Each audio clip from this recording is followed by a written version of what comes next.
So, good morning, everyone. We will have now an online recorded class so that we will utilize the other modalities in learning.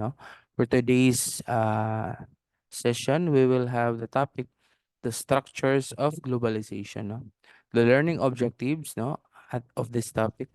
At the end of this lesson and chapter, students should be able to number one, you define the economic globalization. Number two is you identify the actors that facilitate economic globalization, and the next would be to define the modern world system, and two, and lastly, to articulate and the stance of global economic integration. Now, for the lesson for today, it is on the global economy. We know that assessing is a different foundation in the institution is that the economy is the basic foundation that should be given primary importance. So, importante ginang atong ekonomiya sa Philippines, no? It is always the contention that if the economy is not stable, then the politics is also not stable. Why? Because if you can observe, you can recall in news, no, like the country Afghanistan, Iran, no, their economy is not stable because of the political system is also not stable. Why? Because Afghanistan and Iran has just been freed from the centuries of dictatorship, 'di ba?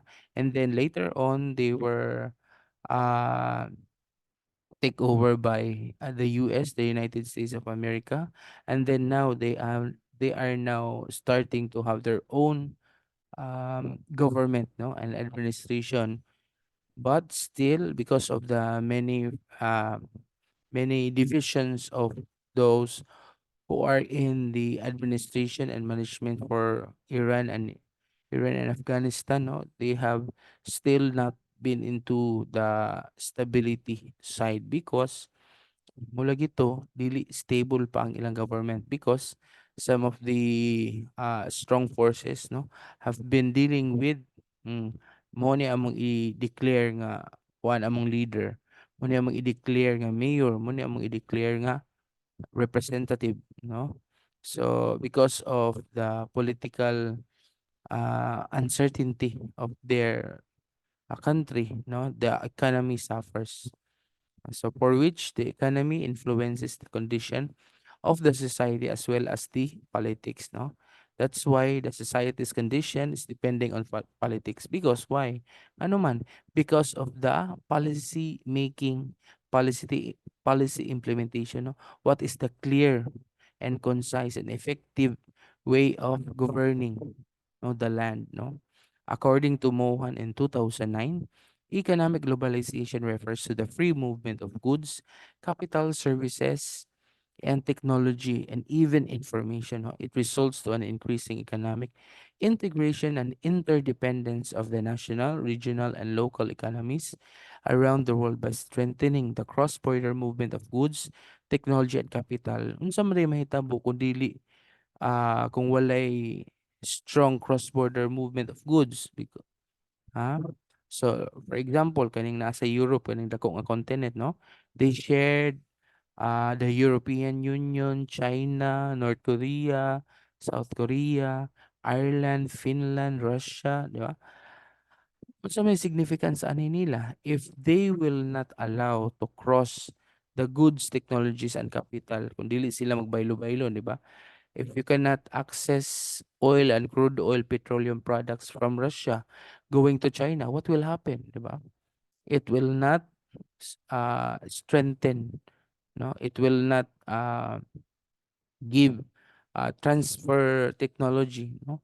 The transfer of technology capital, di ba? Kay China is giving uh, raw materials to different countries, ah, access to cheaper raw materials, no, to whatever is kanang offered, no, in your country. What will happen if Russia will not share the petroleum products to China, 'di ba? So mutikig ang isig ka country, 'di ba? What will happen if Iceland will not share their products to the other neighboring countries, no? It has an effect, no?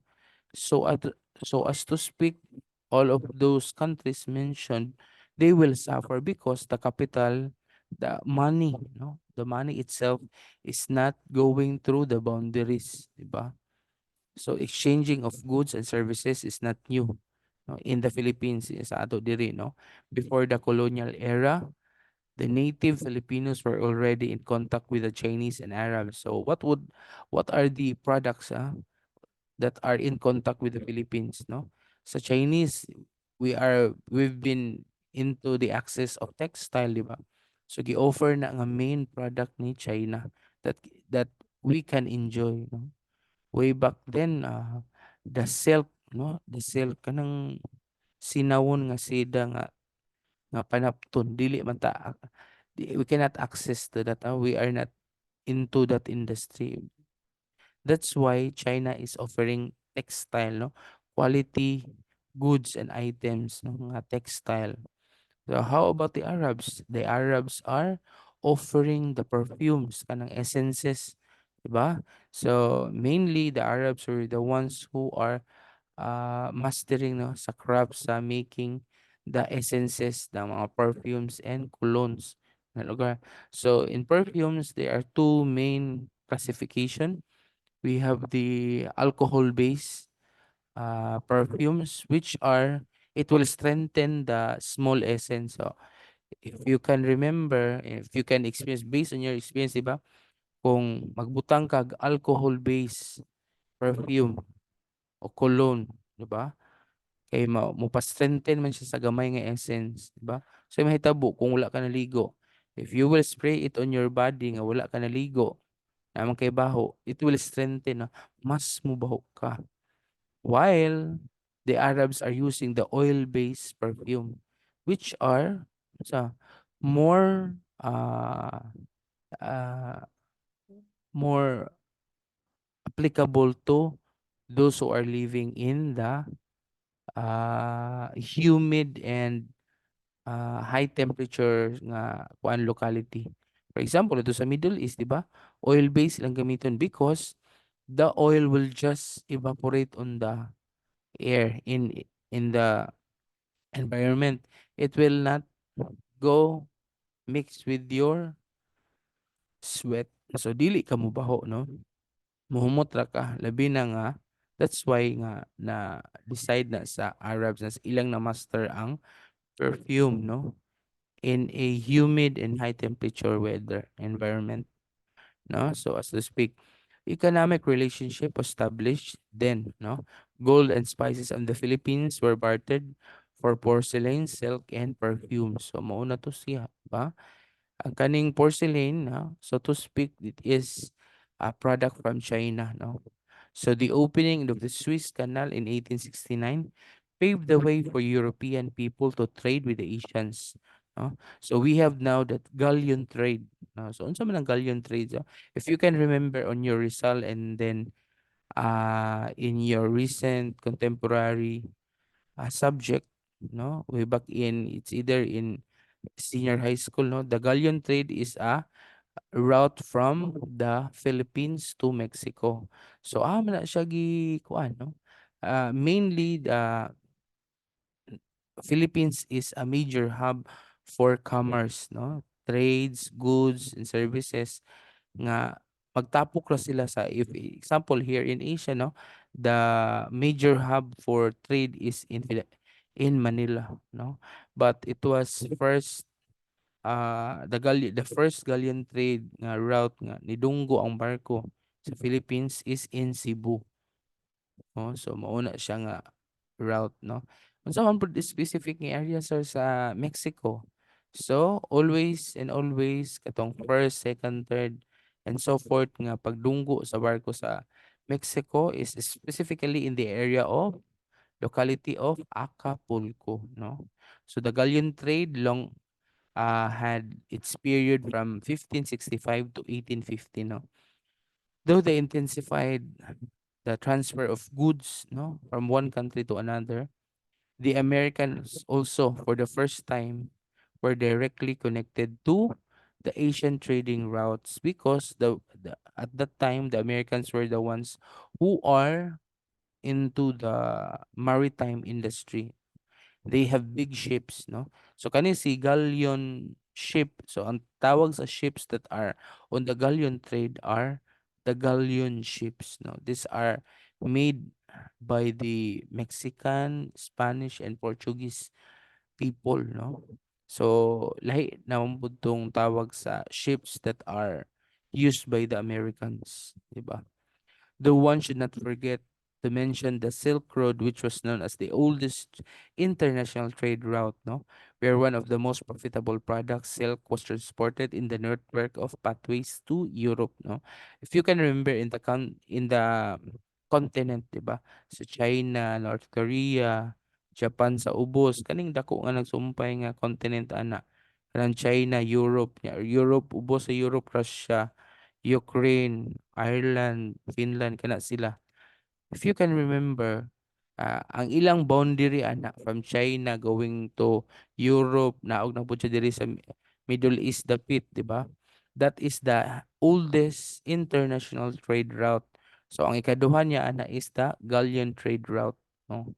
So ang pinaka oldest na to is the Silk Road. No? Silk Road na siya because mainly gid nga daghan nga a majority of the road that has been set off is naagid siya sa China, di ba?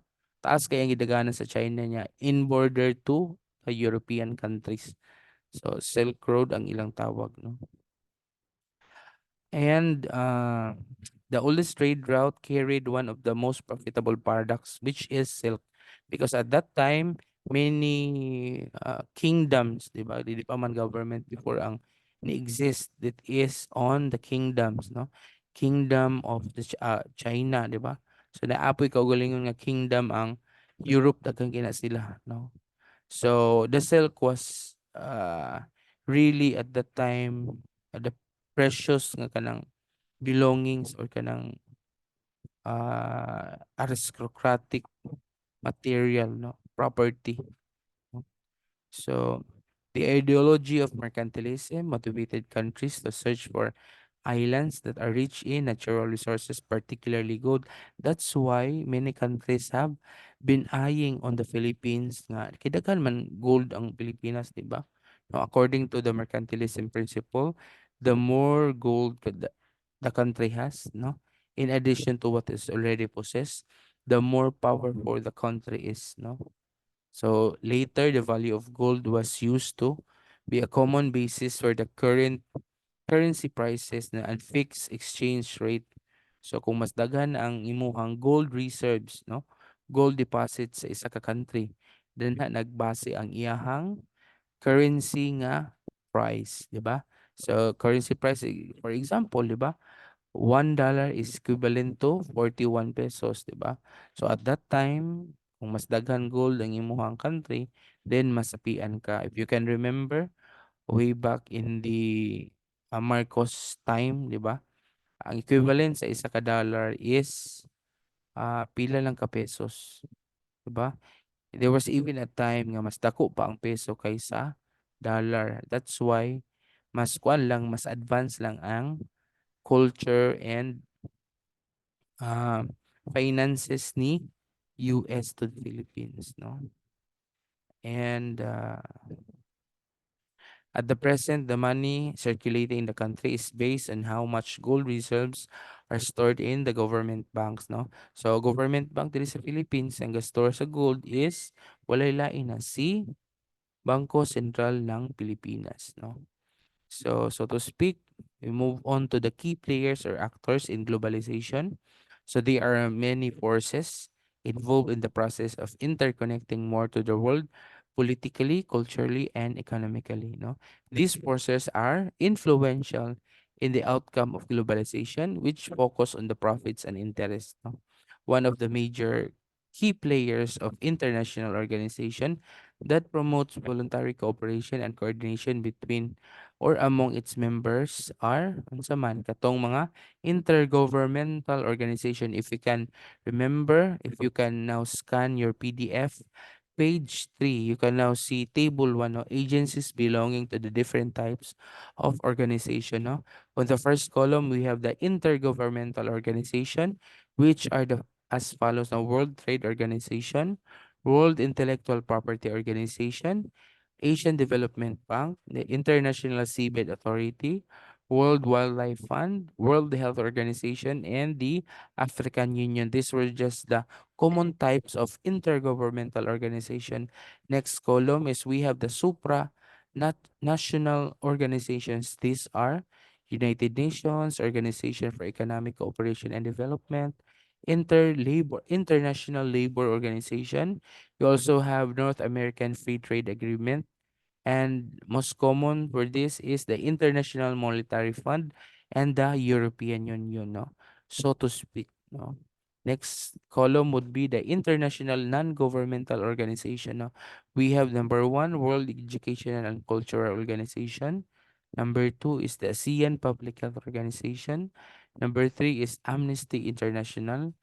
The next would be the International Committee on Red Cross, Civil Service Civil International, International Organization for Standardization, your ISO, the International Chamber of Commerce. So because of those organizations, no, it can help rebuild and not and localize the transfer of goods and services.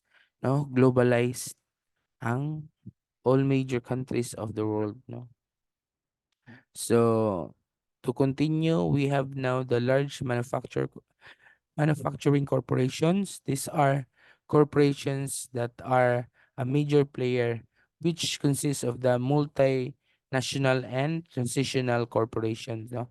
So kaning large manufacturing company are naa siya ay under the MNC, the multinational corporation, and the transnational corporation or your TNC. No?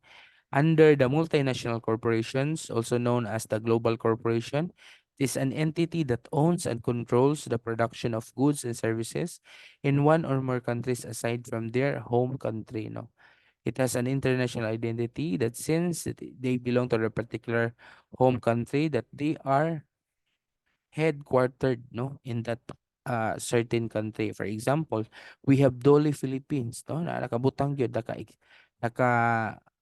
naka name extension ang country origin, no?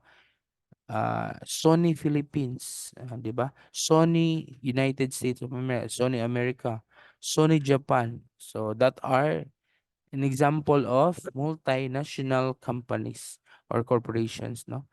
To move forward, no, transitional corporation. These are commercial enterprise that operate substantial facilities that does business in more than one country. No, different with MNC, it is borderless. Thus, does not consider any particular country that for its national home. No, so naay yung mga company that is not adapting to, for example, we have Elan International.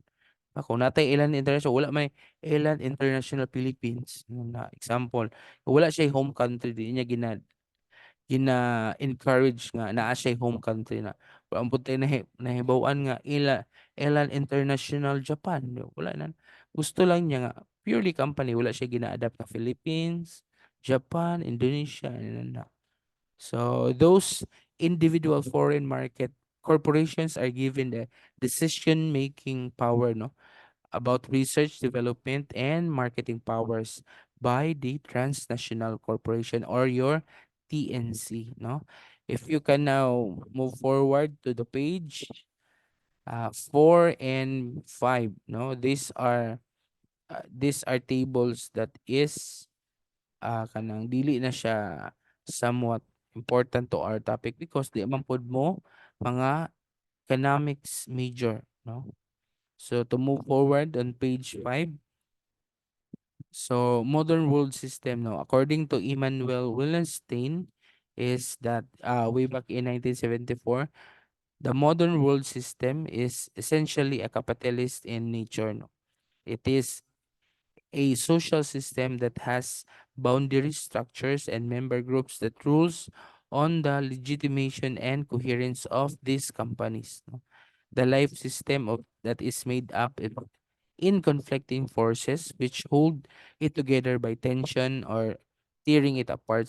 In each group, no, this seeks to internally to remold to its advantage. No, it possesses the characteristic of an organism which in some aspects change and remain stable in others. No, so the world system is not new. No? It has been existing for a long time, for a very long time, no? Before, in which the countries were bound together based on political and military domination. So the modern world system now is kuan na siya kanang 'di ba na may kuan na ASEAN.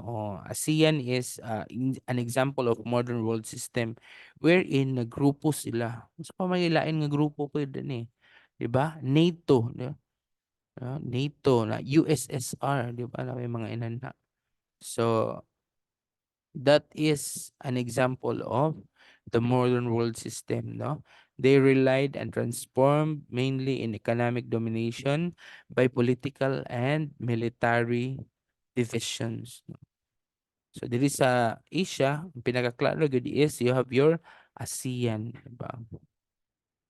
So based on Wellerstein, no, they categorize these regions into the world into four according to their relative position within the world economy. So on the next page, if you can scan your PDF notes, diba? We have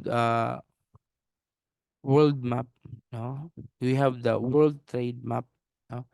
So na ay regions na lang divided into four, no? So wala tay colored ani kay black and white ra may naa sa book, no?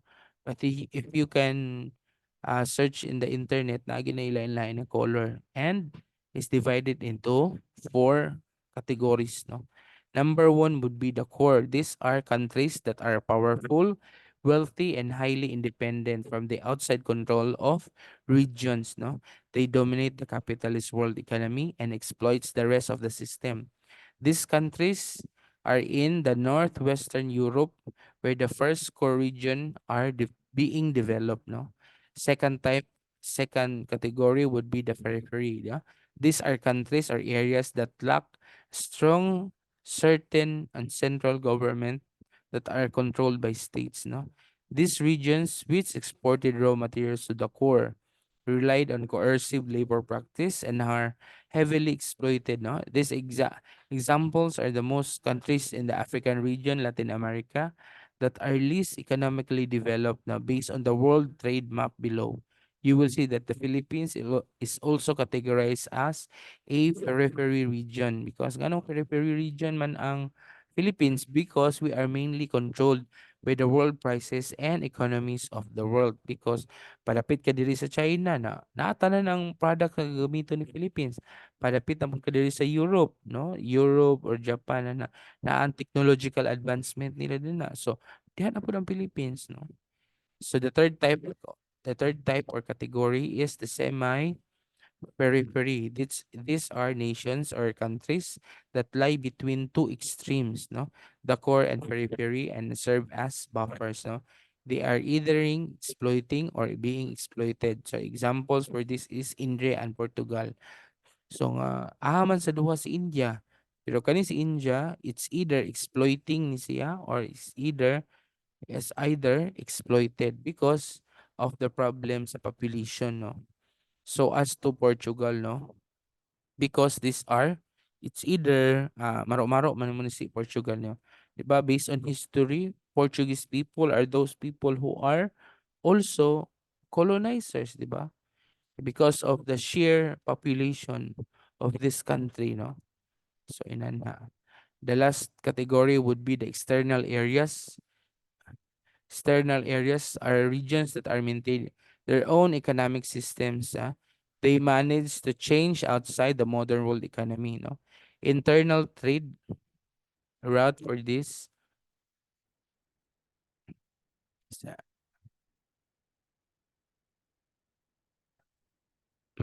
pili-pili. So sorry for the disruption of the class. No, it is clear that the pressure for the incorporation into the world economy comes not far from the nations being incorporated, but rather from the need of world economy that expands to the boundaries. No? These states must be strong enough to protect their own countries from external threats and maintaining sovereignty and remaining part of the modern world system. But then they should be able to stand on their own. They should know that it is where to refuse and where to give in into the demands of the capitalist world economy. A balance is important between the state's power and the pressure brought by the outside economic forces. That's why, if you can remember, if you can observe, that the Philippines is not eyeing on being able to be a friend just to the US or just to the Chinese, di ba? Magpailin-ilin ta kay kita Philippines na unsa ra man ka kung imong kontrahon si China, unsa ra pud ka kung kontrahon nimo si US. That's why we are now amigo ta ni China, amigo pud ta ni US na. Dili na ta magpasiging-siging kay hulugan na ta ni China og nuclear missile na mawala na gyud matambunan ra, di ba? Wala ra gyud si Philippines na if dadto ra kamo side ni China na nagyapoy nuclear dagan si US, di ba? Na kung karon po diri sa South China Sea, di ba? Na ay issue from China. Na di na ka magsiging-siging sa China, di ba? Kay layo-layo ra ba ang Amerika kung magpalaban ka sa Amerika, di ba? Silingan na biyan sa China na hulugan na gyud ka og nuclear missile. That's why it is more important to have a equal and balanced proportion onto the unsa man to refuse and to give in to the demands for the world economy. So I think that is all for today. We will see each other again for the next session. That time face to face na again, and this particular online recorded class is just a modality in which we can avail to the present time. So please follow and study the topics that is being discussed today so that in the next session we will have a quiz face to face na at that time. So thank you and see you next time.